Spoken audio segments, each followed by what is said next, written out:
खबर उत्तर प्रदेश से है। स्वामी प्रसाद मौर्य बीजेपी से जा चुके हैं। 14 जनवरी को तय होगा कि मौर्य कहां जाएंगे, लेकिन उससे पहले मौर्य को लेकर तकरार भी शुरू हो गई है। बीजेपी नेता रीता बहुगुणा जोशी का कहना है कि स्वामी प्रसाद मौर्य जमीनी नेता हैं, उनको मनाना चाहिए, वो अभी कहीं गए नहीं हैं। तो रीता बहुगुणा जोशी ने कह दिया है कि स्वामी प्रसाद मौर्य को मनाना चाहिए, वो अभी कहीं नहीं गए। भारतीय जनता पार्टी की सांसद रीता बहुगुणा जोशी इस वक्त मेरे साथ मौजूद हैं। मैडम, क्या लग रहा है जो सिनेरियो इस वक्त बना है, स्वामी प्रसाद मौर्य जी छोड़कर सपा में चले गए हैं और कई लोगों के जाने की चर्चाएं भी हैं। आप तो स्वामी प्रसाद मौर्य जी के बेहद करीबी रही हैं, लंबे अरसे से उनको जानती रही हैं, किस तरह से देखती हैं जो घटनाक्रम है?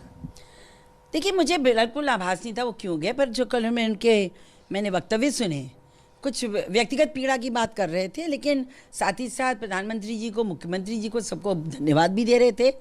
तो अब उनके कारण तो वही बताएंगे, परंतु मैं ये समझती हूँ कि जो अब की का चुनाव है वो अगर लोग सोच रहे हैं कि जातीय आधार पर होगा तो गलत सोच रहे हैं, क्योंकि होगा तो ये बिल्कुल विकास के नाम पर।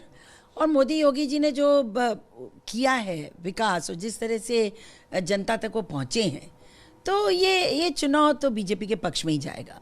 लेकिन स्वामी प्रसाद जी आरोप लगा रहे हैं कि दलितों की, पिछड़ों की उपेक्षा की गई है सरकार के दौरान लगातार, और यही उनके जाने का सबसे बड़ा कारण है। आप भी सरकार में मंत्री रही हैं, किस तरह का अनुभव रहा है? देखिए, मैं तो जब बहुत पहले थी, 2-2.5 साल से बाहर ही हूँ।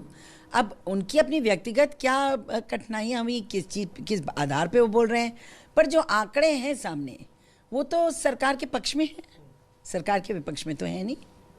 लेकिन स्वामी प्रसाद जी पिछड़ी जाति के बड़े नेता हैं, आप नहीं मानती कि उनके जाने से एक नुकसान होगा? कई और नेता भी चले गए हैं, कई विधायक चले गए हैं, कुछ के नाम चल रहे हैं कि वो भी जा सकते हैं। तो इस तरह से जो ये टूट मची है, इससे भारतीय जनता पार्टी को नुकसान होगा कि नहीं? क्योंकि चुनाव तो सर पर है। अभी वो गए नहीं हैं, ये भी सत्य है कि बहुत ज़मीनी नेता हैं और बहुत ही प्रैक्टिकल नेता भी हैं। उनको मुझे जहाँ तक जनज्ञान में आया है, उनसे हमारे वरिष्ठ नेतागण चर्चा भी कर रहे हैं, बात भी कर रहे हैं।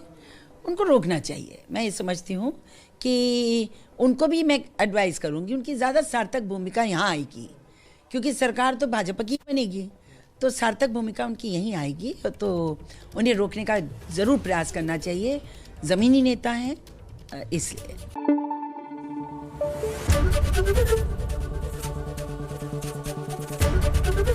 एबीपी न्यूज़ आपको रखे आगे।